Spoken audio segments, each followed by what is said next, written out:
Abu Sphinxes. Take picture of the model, please, and follow me around that corner there. Because the exit will be through the little market.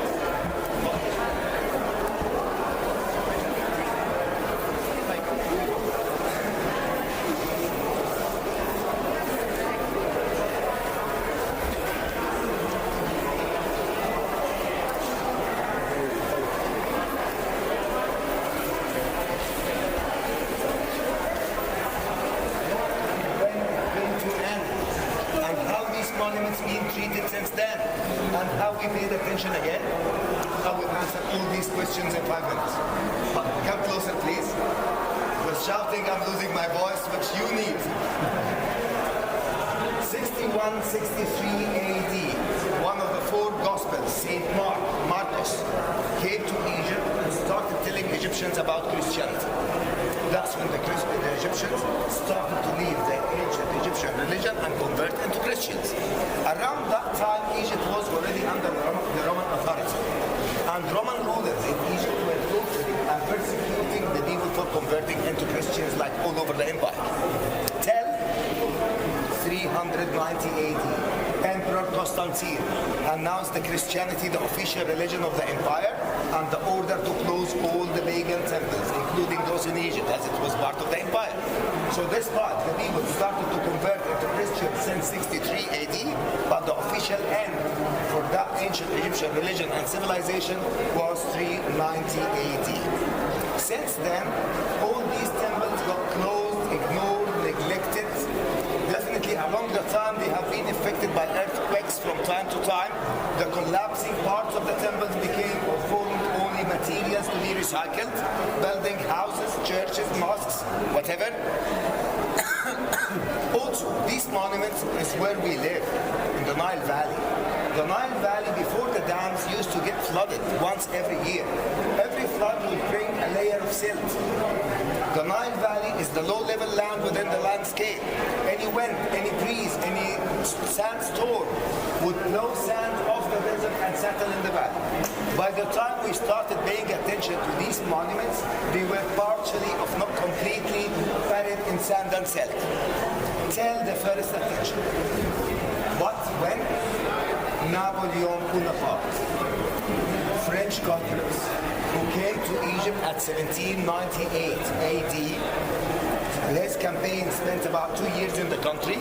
Part of the campaign were historians, and their job was to document and register all what they passed by in this country. Getting back to France, they published or pressed the first book about Egypt. They named it in French, La Description de l'Égypte, Description of Egypt. Once this book being published in Europe, you European people started to buy and read the book, you like reading, you figured out that Egypt is such a good destination to have some adventure, like what you are doing now. Those what we call them the early travelers. Western people started to come to Egypt, visiting Egypt since 1800 AD. They were a little bit cheeky and naughty for engraving their names and date of visit on the walls of the temples and the tombs. That's why you find a lot of graffitis. Yeah? But the good side of it, many of them, when they got back to their home countries, they published their own experiences in Egypt. So more and more of books being published about Egypt. That's what attracted the actual archaeologists around the world. Still, European and Western people started to come to Egypt since 1860s, loaded with money. They spent this money employing locals as porters, clearing the heaps of rubble, sand, and silt away, excavating the temples. Actually, they didn't do this job for free, but the Egyptian law at that time was allowing them to have 50% of their fines against the money they spent. And that explains how museums around the world are full of Egyptian antiquities. Largest section you will find in the Egyptian section. The British Museum, the Louvre, Torino, Milan, all of them. Till now, the law got changed. Western or foreign universities are still welcome to help, to finance, to exchange expertise, but nobody's allowed to take anything abroad. Excavating these smaller temples, baby temples in comparison to Karnak, all these heaps of rubble, sand and silt managed to be carried away over the shoulders of porters. What about such vast area? How much much human and animal power needed? No way. That's when they decided to make railways, like narrow gauge railways inside and around the temple, with one of the very early diesel mining trains, Lanova from Denver, the States. Yeah, and it was the one used here at 1930s, 1936. This is the particular engine pulling a mining train just to carry the sand and the silt away excavating ground. Right? Now, receive your tickets, scan it, and we will keep walking toward the other end.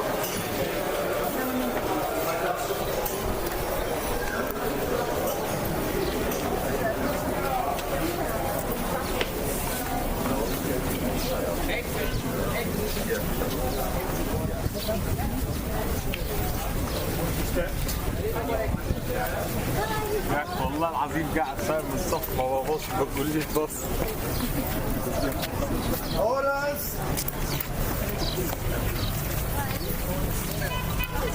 This way, please. Hello.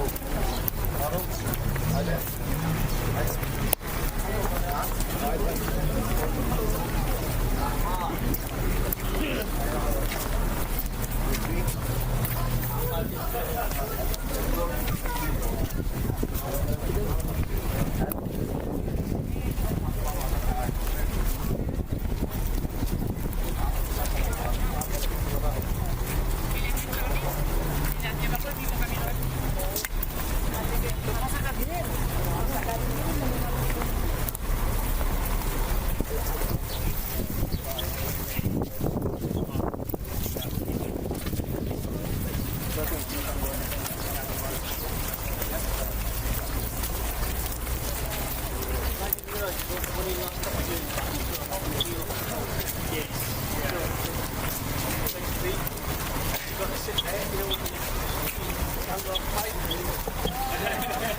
Houses having domes and a small vent up there. Hot air is lighter, goes up into the dome, out through the vent, allowing fresh air to come from the window and the dome. So it's creating vaulted ceiling and dome. Assume we are in the hot months. Accordingly, the mausoleum or the mosque have got the same idea, these big domes to see the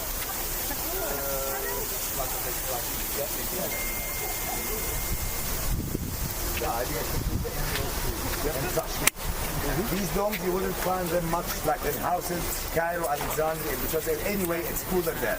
But Upper Egypt, Luxor, further south, Aswan and Nubia, all the traditional houses and the old ones, all with the domes and the vaulted ceiling. Also the thick walls, especially back in the days, they were mud bricks, insulating the indoor from the heat outside. Now, converting into modern houses with concrete and red bricks, not a single room or house you can live in without AC. Yeah. We are all in? Okay, please.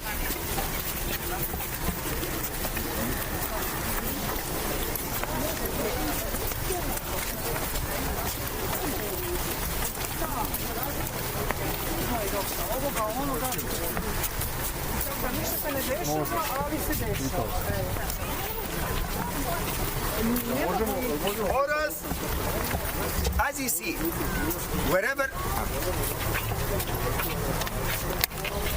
you are in Egypt, you would see different ages, always at the same place. Houses where the people are still living. This dome or this little building, it's actually a mausoleum. Date back to the 13th century, Fatimid style. Around the other corner digging, we found a Roman path, Roman period. Ancient Egyptian temples. So literally everything exists here in layers. We live on top of whatever existed before us. That's already on top of older underneath. Please.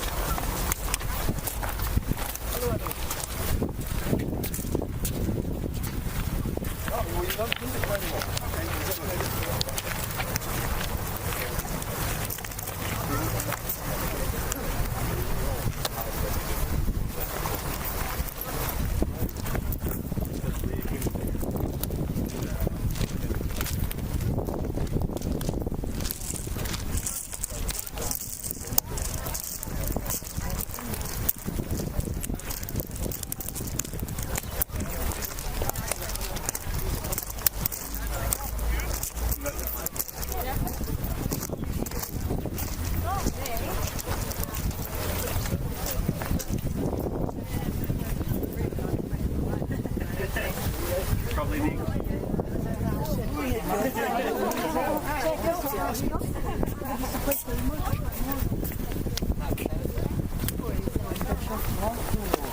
Amore, lui la fobia, lo che si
So, now we are standing on the quay, the pier, the main entrance of Karnak at the time of Ramses II. Ramses II, that great king who ruled Egypt at the 19th dynasty, and it was one of the longest reigns. He ruled more than 60 years. Ramses II died over 90. Average life expectancy in ancient Egypt was 35, 40. That man lived 2-3 human lives. That's no wonder why he believed he's a living God on earth. Okay?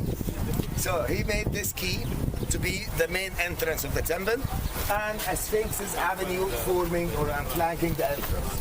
But Safwat, we used to see the Sphinx as a human-headed lion. Here, it's not a human-headed lion, it's a ram-headed lion. Anyway, none of those creatures exist. There is no human-headed lions, there is no ram-headed lions, there is no falcon-headed lions. Why the Egyptians made these figures? Have we ever seen God physically, no matter what religion we are on? No. How to make the idea of God understandable for the people? How to explain to them something they have never seen? That's when the priests in ancient Egypt started to use the quality features of the different animals and birds trying to describe the God. So the human-headed lion means, or meant to be, God, their God is the intelligent most, as mankind presumably the most intelligent. And the lion's body, he's the powerful most. Here we are at the princess of the god Ammon. One of the most important features of the god Ammon was fertility. Don't you agree with me that the ram is a non-stop sex machine? Using the ram head wanted to say their god Ammon is the fertile most, and still lion's body, powerful most. Okay, that's the god. Why the kings bothered spending so much time, efforts, and money building temples, worshipping places? Yes, but also to commemorate themselves. The king who ordered for these sphinxes to be made, he's depicted, he's Ramses II by the way. Can you see all the little figures between the paws of the lions? That's the king who ordered for them to be carved. Ramses II, depicted, close most to the god, hugged by the god, protected by the god, and lasting forever like the god. So that's the idea of building temples in ancient Egypt. Worshipping places, yes, but it's a way the kings commemorated themselves and shown themselves as if they are the god's family members. They are in a very intimate relation, so close to the god as if they are one of their family. Please.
I mean, not to hold each other for long, and then there will be no free time if we consume that while touring. Back the same way. Yes.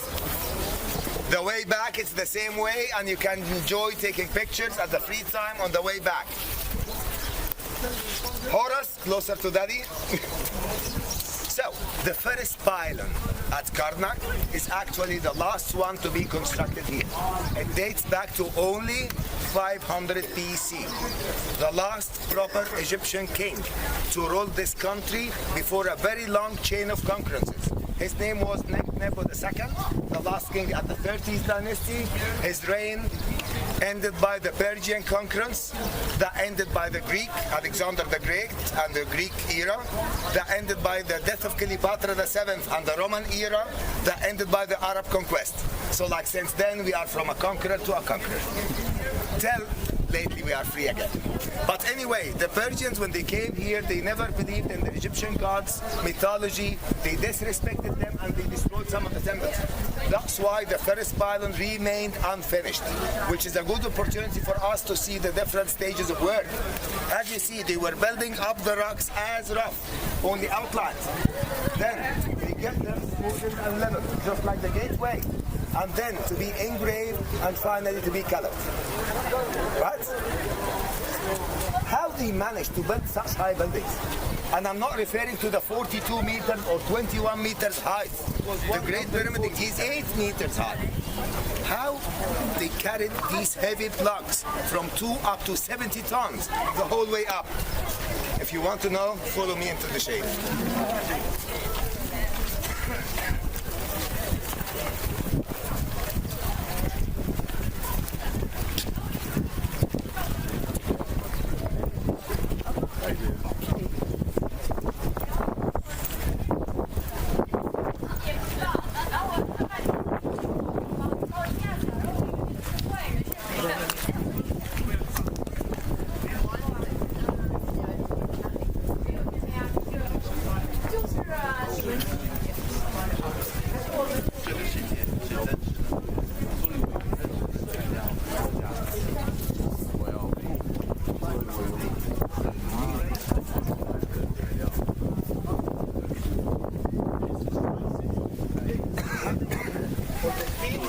So, can you see these mud brick ramps?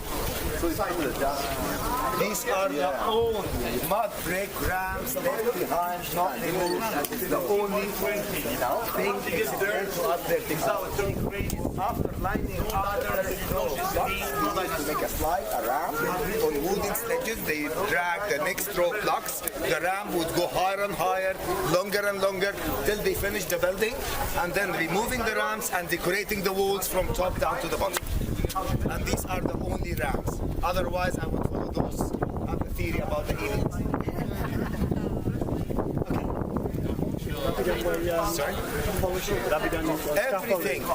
Everything. Columns, pillars, pylons, walls, pyramids. It's always these ramps to push the things, the rocks, uphill till the top. Okay, where are we? At Karnak. What was Karnak? Temple. What we call our temple means worshipping place. What we call our worshipping places commonly, no matter church, mosque, temple, synagogue, don't we call them commonly houses of God? So the temples in ancient Egypt was actually an image of the God's house. Get a little bit closer. Where is that God? He's somewhere behind or maybe beyond the horizon. Actually, that gold statue or the alive animal that they looked after in the temple or around, it wasn't the God. It was also an image of the God. Where is that God? He's somewhere behind or maybe beyond the horizon.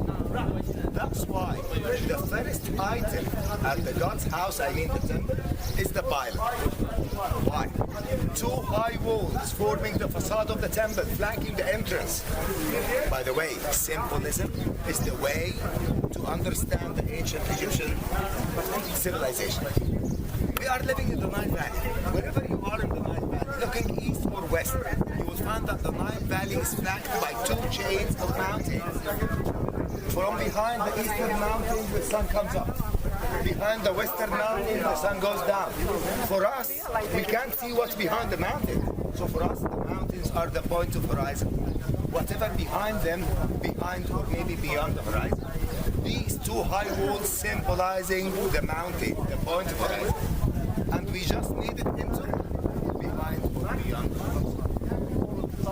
Make sense? Then, how that house of God should look? Shouldn't it have a garden? Yes. Item 2 at any temple was the open court. It's open to light, symbolizing the garden. But the God is eternal. Flowers or plants can never live forever. How to make them everlasting? By carving them in rocks. That's the columns. Look at this column there. Isn't it the stem of the flower and the completed open flower? Capital? The other one. Isn't it the stem of the flower and the blossoms, the buds? We see them now at the material color, which is sandstone color. Back in the days when it was all decorated pattern color, wow, what a garden. If you have a nice garden, don't you consider a nice green house for the shade plants? Third item would be a pillared hole. Pillared hole means a hole with more of flowers and shade to be decently lit up for the shade plants. That's the next item. But before we go there, let me tell you, between this wall and the next, that's 750 years of difference. Imagine with me and quickly, my time machine, maybe I don't have enough seats for 33. 1250 BC, Ramses II, 19th dynasty, there was nothing here except the key, the Sphinx's Avenue, leading to the facade of Karnak at his time, which is now the second pylon. It used to be the first. And nothing else. Sorry. Then one of his grandchildren, called Seti II, wanted to add his touch here. So he came behind that row of sphinxes that used to be running here. He constructed these three shrines. The one in the middle, a larger one for Amun-Ra, the one to the left for Mut, his wife, the one to the right for Khonsu, their son. 1100 BC, Ramses III, that we visited his son's tombs and developed the queens. Opposite the shrine, he built up a whole small temple. Pylon of a gold, then a gold of a gold. 25th dynasty, 700 BC.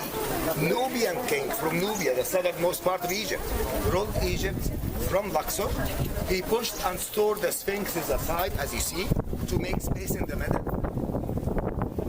Constructing 10 columns, 5 and 5, with joint walls forming what looks like a shrine.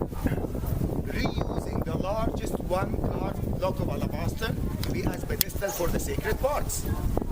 Then 30th dynasty, 500 BC, Nebu II started and never finished the first pylon, and they closed everything by the side walls. So this wall is 500 BC. Next wall, 1250 BC. 750 years difference within two walls. Ready to dive a little bit deeper in history? Let's go older. Yes, sir. 4. From outside there were 4 large rooms inside and 4 holes on top. These were to fix the flagpole, the flagstaff, carrying the flags higher than the pylon, telling belongs to whom the temple or if there is any occasion going on. No, these are damaged. That's damage, and for me, for example, somebody built a house or whatever here, and he cut these niches to fix the wooden beams to make the ceiling of his house. And that's very common in our... Yes. Please.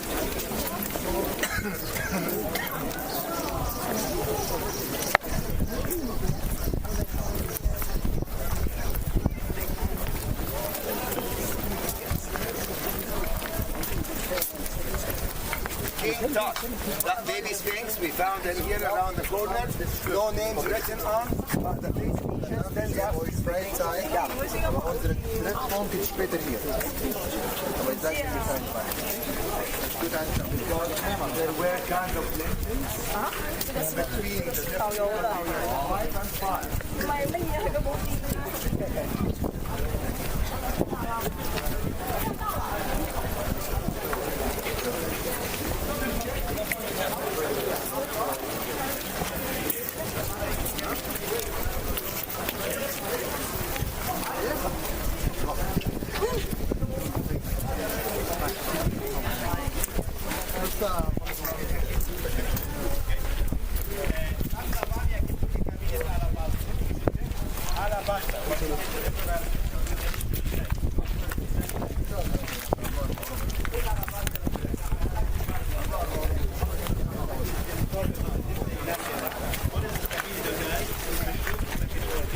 Horus. I told you, kings were to be treated as semi-gods and semi-human. Come closer, please, to be able to hear me. Semi-human and semi-gods till they die. Ramses II was the exception. He couldn't wait till he died to become a god. He announced himself a living god on earth. That's why he built all over the country, including a new capital of the country, like literally from borders to borders. And all his constructions were bigger, larger, more in number than any of his ancestors. Usually, entrances of temples can be flanked by two statues of the king, one each side, protecting, welcoming, guarding. But when this was the entrance of Karnak at his time, okay, everybody's doing two. No, that's not enough for me. I will go for four. One, two behind the sheets, under restoration, three, and number four will be standing here. But looking at the two remaining ones, that one there, he's stepping forward, left foot forward, and the arms along the side. This was the pose to show and depict the king during his first life. Then now, he's walking on the back of this earth. Right? The other one, he's standing still, and the arms across the chest. Looks like a mummy. We call it the Osirian position, after the god Osiris. He's standing for a lady emerging from between his legs. Two theories. One says she's Nefertari, his first and most beloved wife, out of 35 wives, secondary wives, and concubines he had. Made out of them 111 sons, 67 daughters. I wonder when that man found time to rule the country by making children. Second theory says no, she's not Nefertari. For her face features, she's Bent Aynat. Bent Aynat, or you may pronounce her name Bentanta. That's the eldest and most beloved daughter of Ramses II from Nefertari. That he gave her the title the royal wife. In a way, he married his own daughter to elevate her from princess rank into queen's rank, to present with him the opening of his own temple at Abu Simbel. As Nefertari and Ramses II came from that new capital at Eastern Delta till Karnak, visited the great temples of Amun-Ra, and sailed up the Nile to present the opening of their own temples there. But the second part of the journey, Nefertari got really sick. The private doctor of Ramses II tried to treat her, but we never heard about her anymore. So she must have died before presenting the opening of her own temple. Ramses II had no other queens with him on the journey, and he needs a queen beside him at the opening of his own temple. That's when he gave that title, the royal wife, to his daughter. Physical marriage or just a title being given, we would never know. But anyway, Ramses II was a living god on earth and he could do anything.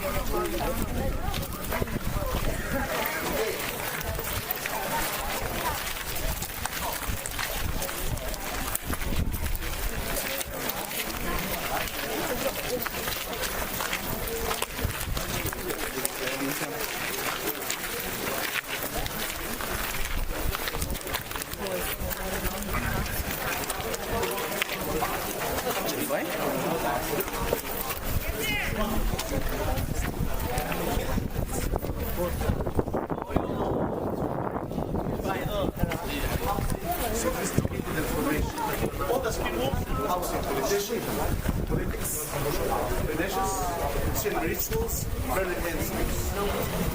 But only one carrying the most important information will reveal about if the same member, this is the strong, right?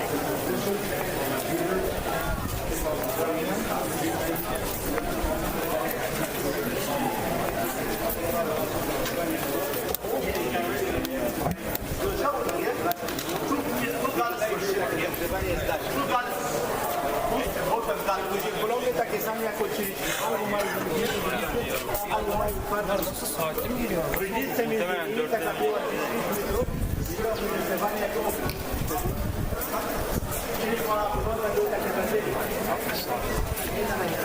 Horus!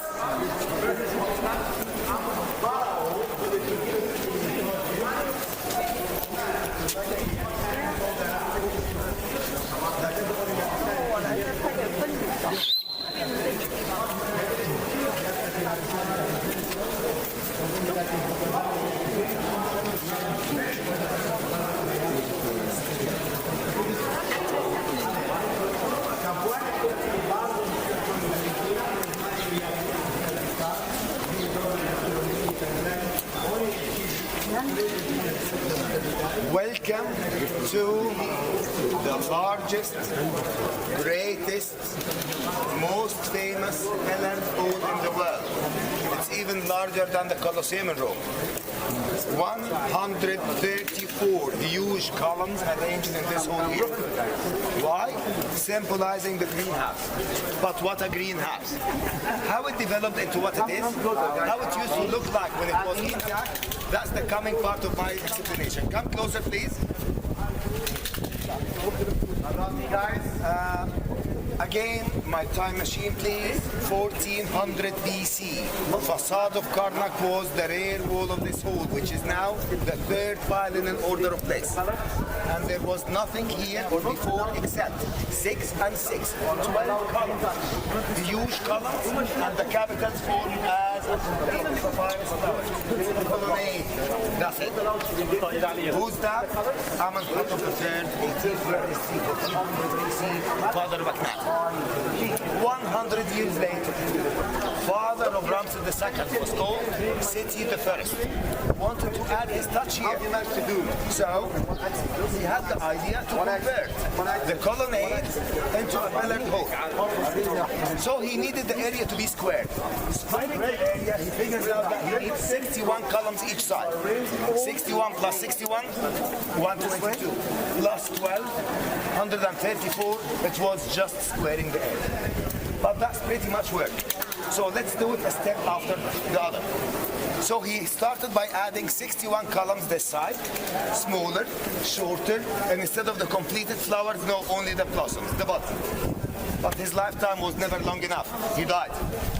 Fortunately, his son, Ramses II, continued and completed his father's project by adding the other 61 columns, the other side walls, front wall, which is now the second pylon, and roof. This hall, when it was intact, it was completed sealed roof. Can you see these long stone plugs there? That's only part of the roof. But that's what a greenhouse should be decently lit up. It was all sealed roof for very dark. Now, the two wings were roofed on such lower level. So that much distance was only the lower level roof. 1, 2, 3 middle corridors were made on a higher level roof, filling the difference between the two levels by what you call it screen windows. These windows with the slices, allowing only decent light in to be reflected on much more vibrant colors than whatever you can see now. These colors are already 3,400 years old. Can you imagine how much more vibrant colors were back in the days?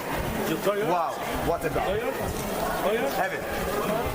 But if you were here 3, 4, 5 years ago, you wouldn't have seen these colors because they were covered in a thick layer of dirt, all gray. By the opening ceremonies of the Sphinx's Avenue, or actually the preparations, we tried to add a touch at Karnak. So we started by cleaning the 12 columns in the middle. And for the great results, astonished us that having some that vibrant colors underneath the dirt, that encouraged us to clean them all. Only 6 months ago, we removed the last couple. We started by this side, cleaned the 61 columns this side, then moved to this side. Come closer, I will show you an example. In the middle. Look at this row of columns behind, and how much colors we found. As I mentioned before, we are never repainting or re-engraving any of the lost colors or scenes. You see here, the bottom part disintegrated because of the underground water table and so on.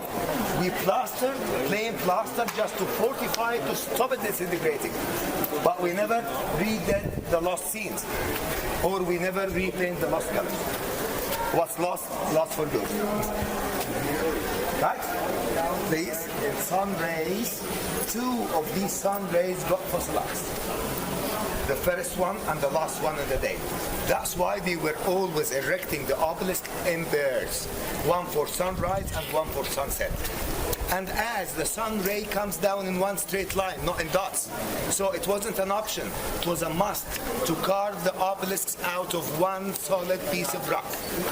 This is one solid piece of rock each. Not like the columns. Columns, different rocks, smoothened, polished, decorated. Now obelisk, one solid piece of rock. What kind of rock? Granite. Hard volcanic rock. Where we used to get the granite from? Aswan. The bedrock in Aswan, it's all volcanic bedrock, and the granite exists there in pink granite, gray granite, or mixture. To cut any material, you need a harder one. Sorry?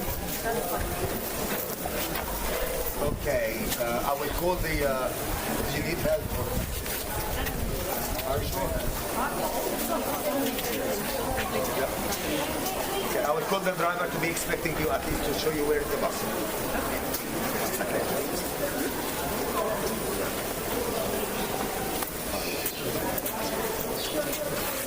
To cut any material, you need a harder material. What's harder than granite we had in ancient Egypt or in Egypt? The granite is already silica.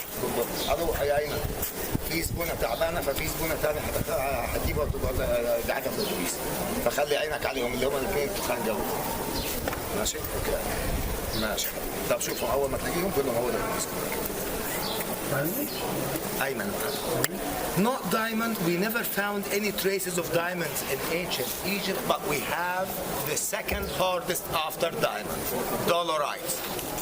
Dolerite, that gray greenish, very heavy, very dense rock. It's the second hardest after diamond, and we found it near Abu Simbel, almost the Egyptian-Sudanese border.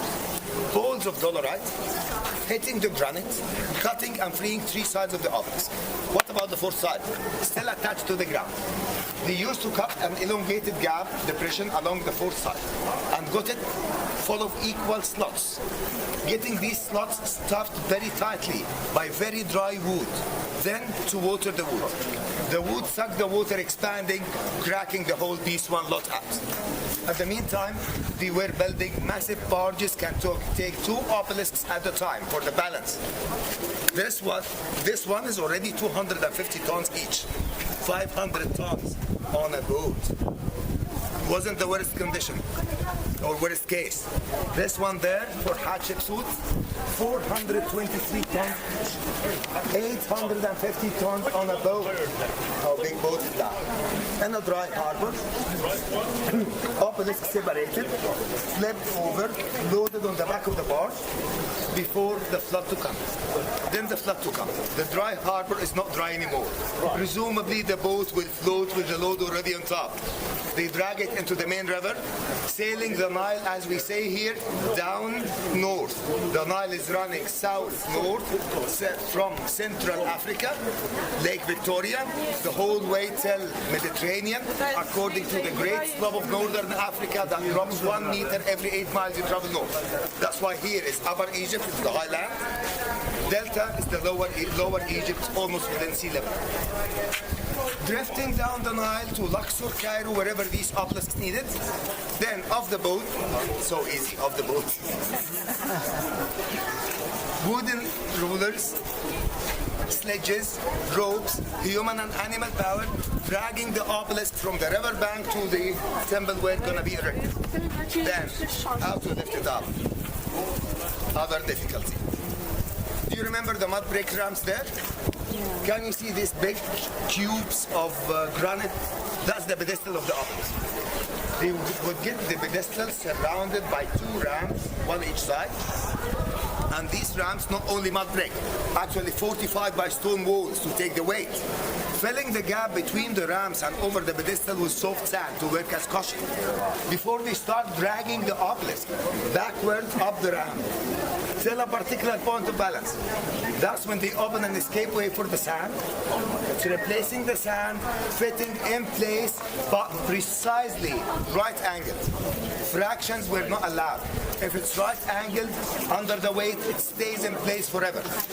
If it's any more or less, within the first earthquake in going to collapse. None of them collapsed until somebody decided to take them away. More than 75% of the Egyptian obelisks are already abroad, less than 25% within borders.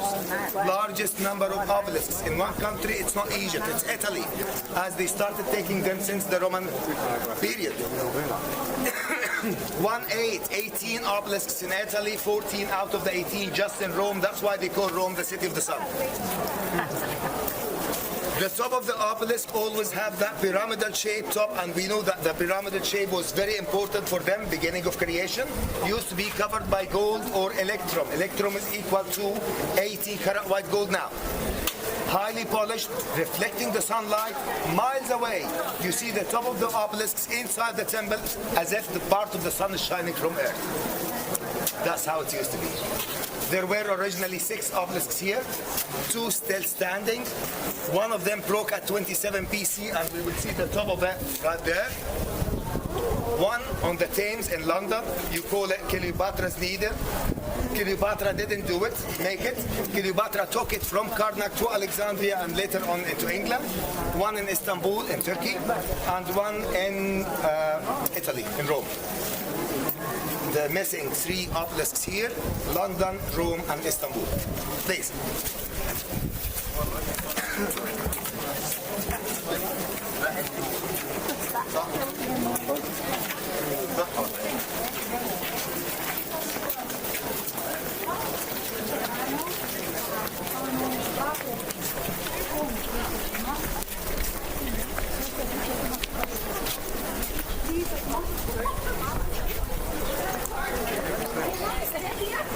But you know this wall was really good to preserve the obelisk of his stepmother. So when he tried to hide it, his wall was good to preserve it with its natural color. So the top of the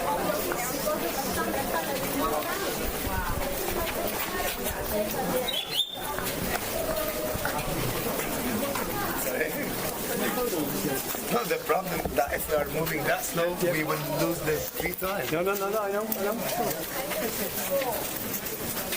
I don't mind talking till tomorrow about it. It's an amazing place. So this is the obelisk of Hatshepsut, the longest and tallest and biggest obelisk in the world. Belongs to the Queen Hatshepsut, 29 meters long, 423 tons weight. The person who chiseled her scenes of the walls of her own temple wanted to hide her glory at Karnak. Come closer to the wanted to hide her glory at Karnak. But who was there to commit such a crime at Karnak, the holy most place? Who was there to touch a fossilized sun ray, having part of the God's soul inside? So how to hide her glory without touching the obelisk? That's when he thought to build, or he built already, enclosure walls around the obelisk. Can you see these walls at the bottom? Can you see the top third? Is a different color to the bottom 2/3. That's how high was the wall. So the top third was exposed to the sun 1,500 years longer. Bleached, faded, till 27 BC, earthquake. Caused the enclosure walls to collapse. Collapsing, chopped the edges of this one and broke the other one that used to be here. That never restored where it should be. Can you see that short obelisk there? We will go there now. That's only the top third of the twin obelisk to this largest. Please.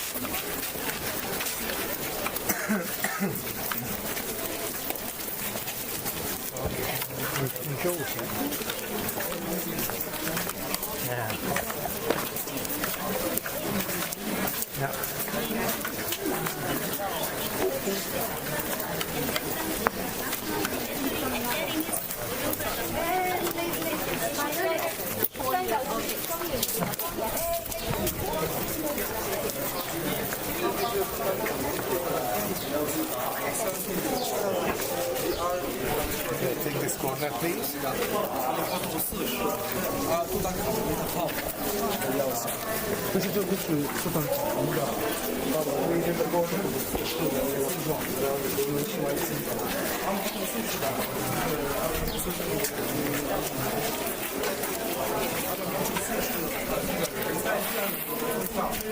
Okay. we made it into behind the horizon, I mean through the pylon, into the garden, into the greenhouse, the reception of the house. Now we are standing at the dining room, the offering bowl, tables of offerings, with all different offerings and food, and resting inside his sanctuary, like bedroom. The soul of the God would benefit from the spirit of the food, and then materials to go to materialistics. The food itself was the way the priests fed themselves and their family. And who was allowed into the temples and who's not? And those who allowed in, how far in? It's the same order as our houses again. Pizza delivery boy. Do you let him in or you meet him at the front door? Commoners were never allowed anywhere inside the temples. They used to bring their donations and offerings outmost before the first pylon, give it to the priests who would make it to the gods and ask the gods for them. By the end of the week, you may like me enough, and if you know that I'm around in UK, you may invite me for tea in your garden. Or you wouldn't. I said, if you like me enough. It's not a promise. So, middle rank people, they were allowed into the open court, the garden. But when you like me even more, Safwa, come and I'll show you the precious flowers in my greenhouse. So high ranked people, they were allowed into the pillared hall. But only family, bigger family, very close friends. They can have a meal together in the dining room. So only the royal family and the high ranked priests were allowed into here. Who you allow into your bedroom? Only your children, right? So who was the only one allowed into the bedroom of the god? His son, the king. But being practical, how one king physically will serve more than 370 different gods and goddesses all over the country in all different temples? No way. So the king was giving kind of power of attorney to the high priest and the high priest only to serve the god at the king's name. I'm trying to make sense of why things made this way and comprehend more. Follow me to show you two more items and you are free. Please.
Yeah, but as I said, That's too no, big. okay. That's too big. Yeah. That from gate to gate, that's Amun Ra. Yeah.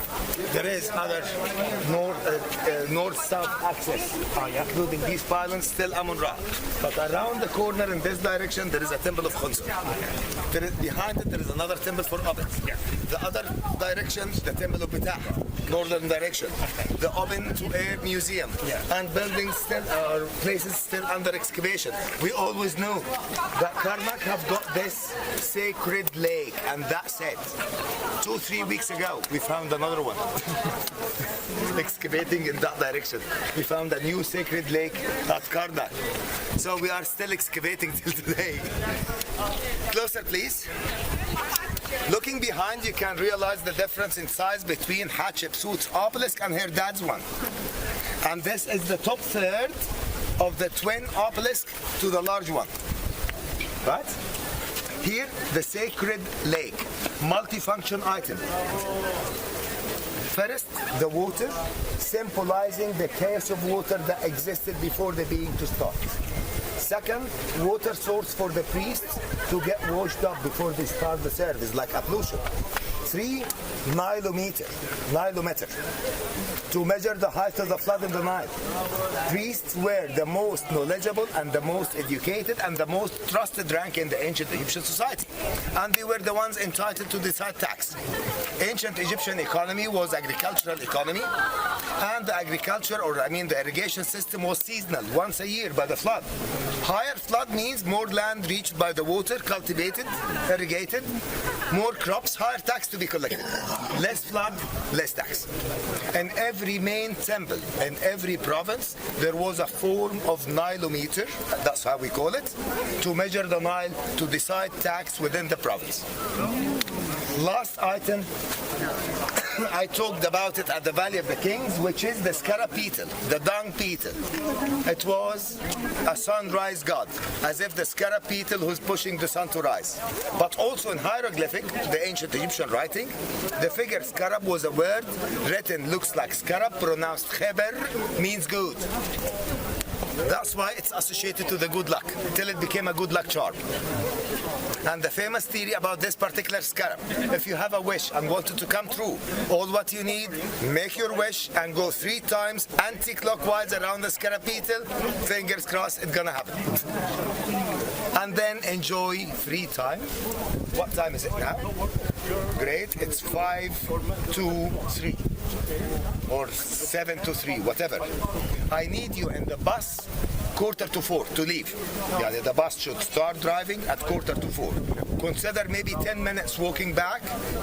So 10 minutes earlier, 3:30, 3:35, start walking from wherever you are. You can get lost at Karnak, yes, I know. How to make your way back? From wherever you are, you will be still able to see the obelisks. The obelisks are actually within the main axis. Try to reach them. Reaching them, just head west. Through the different pylons. Yeah? That's left. West. I have no idea which west. No, because you could be on the other side. Then it's right. That's right. Yeah. Just before the visitor center, you will find sign exit and a little market street. Make it through that market. It's the market. Where are they waiting for you? Boarding the bus. 3:45. You need to leave. The higher, thank you.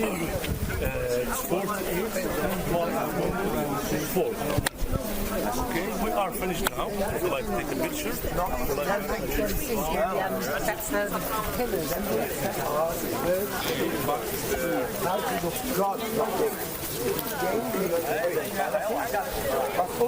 All these people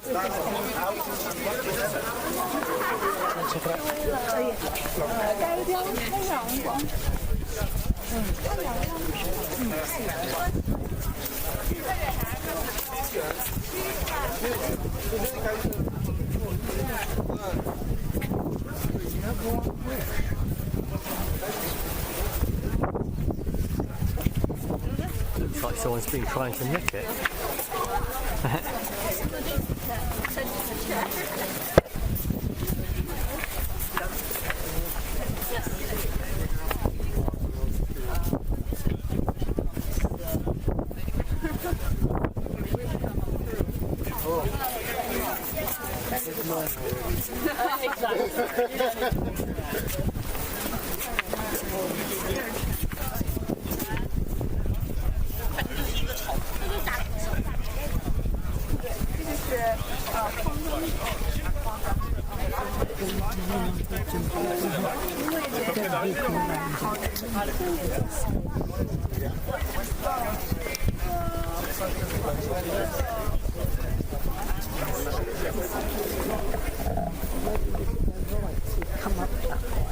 Yeah.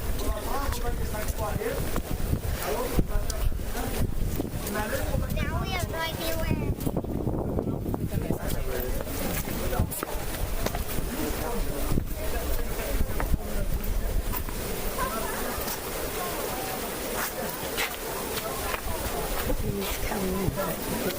Yeah, okay.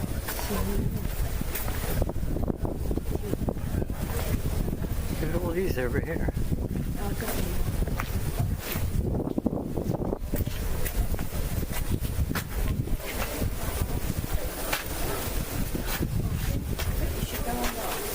You can come this way.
Yeah.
It's got some of the original roof painting in there behind you. No, behind where I've just come from. I'm not sure where. I've been there.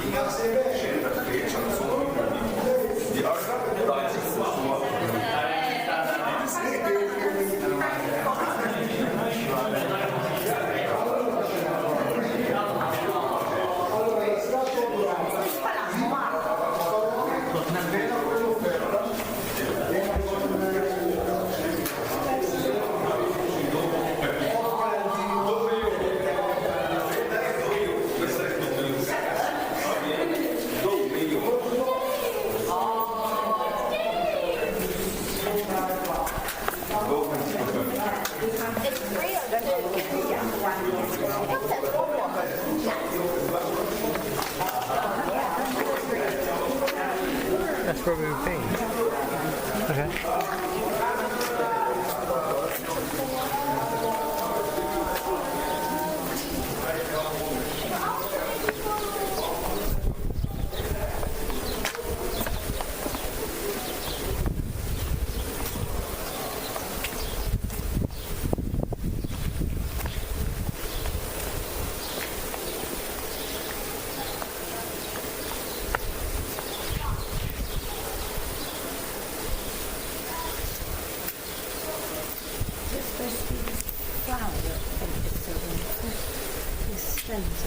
Yeah. Lotus. Is it? No. Sorry? Not lotus. What's it called? Anyway.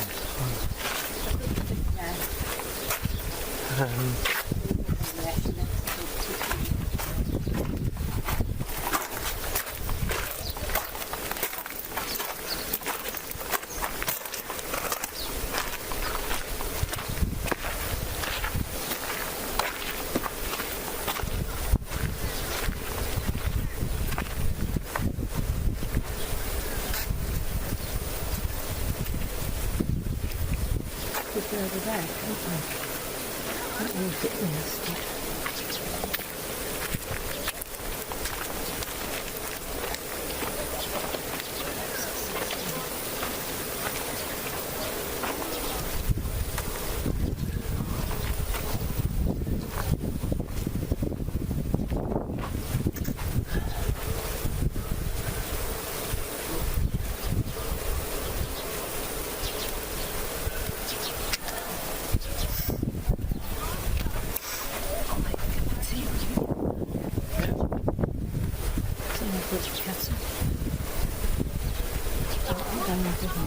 Right.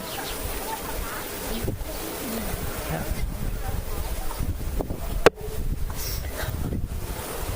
That means the other one's like that.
Bit rough.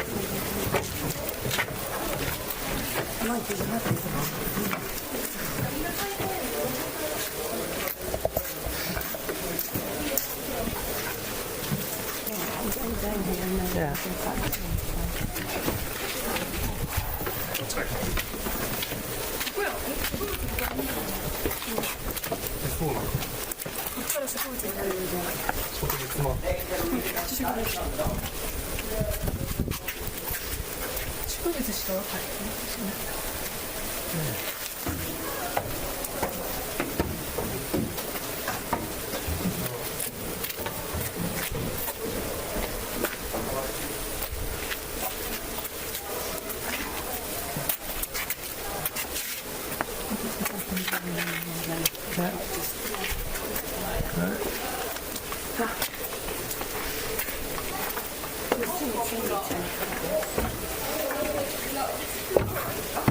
야, 너가 그 모자 쓰고 된 거잖아. 내가 입은 적.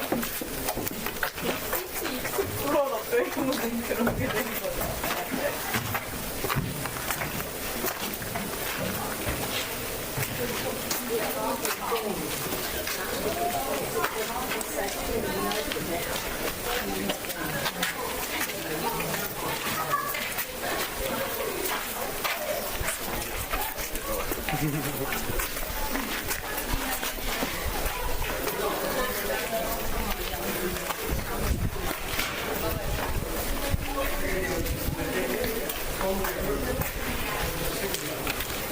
Yeah.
That's where they spilt some of the paint, the original paint.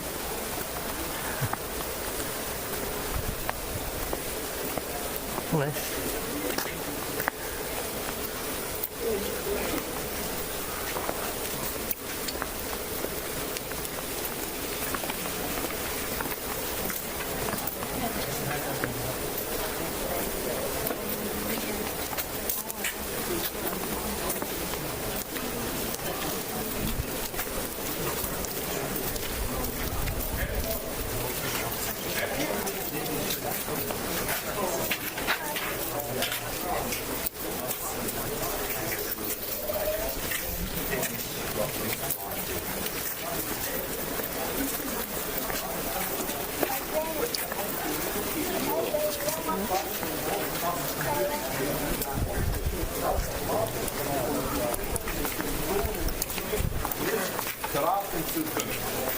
Aber viel kommt den Sieg der Populisten auf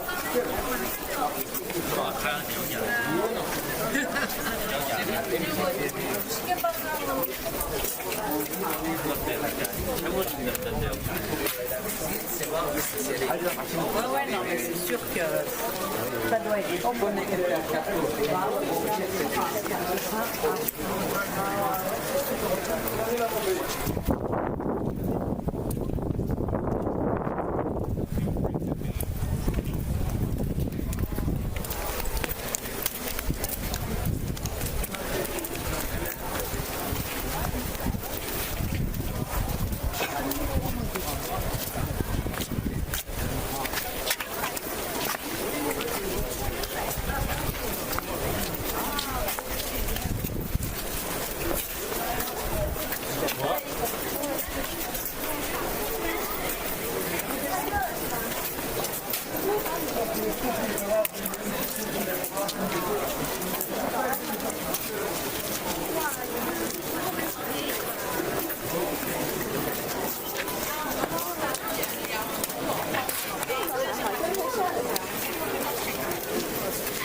Sekunda?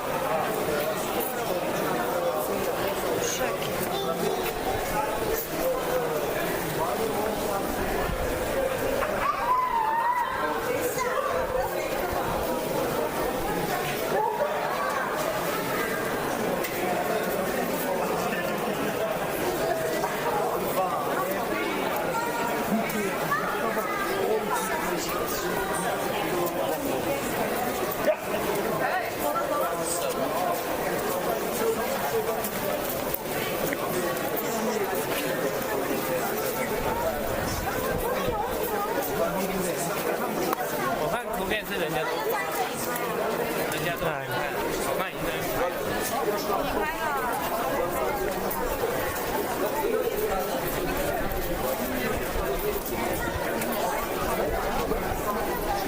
Is that jewels on there?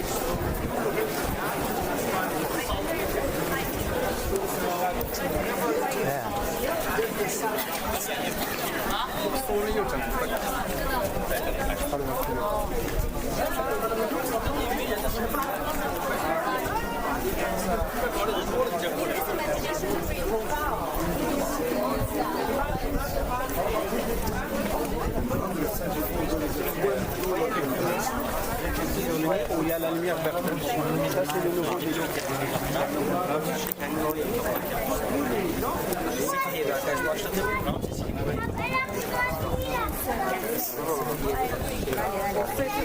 على عضلك بره عند الخضة كده.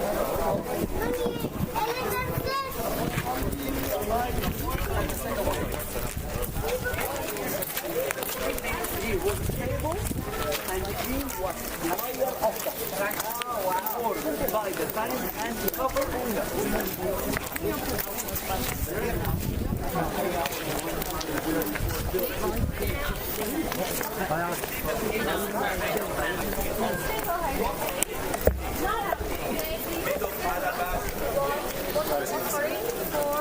the God Amun Ra, sun god. Lakwa. He's offering the light. So, but before you go, imagine this.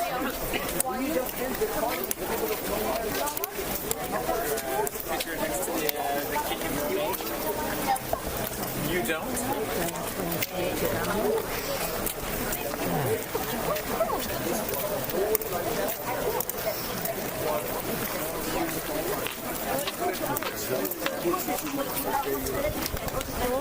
Remember everything you have been and you have seen here. So you see his treasures and the new gem. We exhibit all of them in the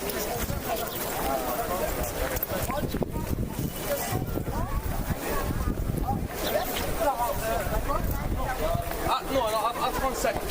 Up one second. Yeah. And all those English people living in this time?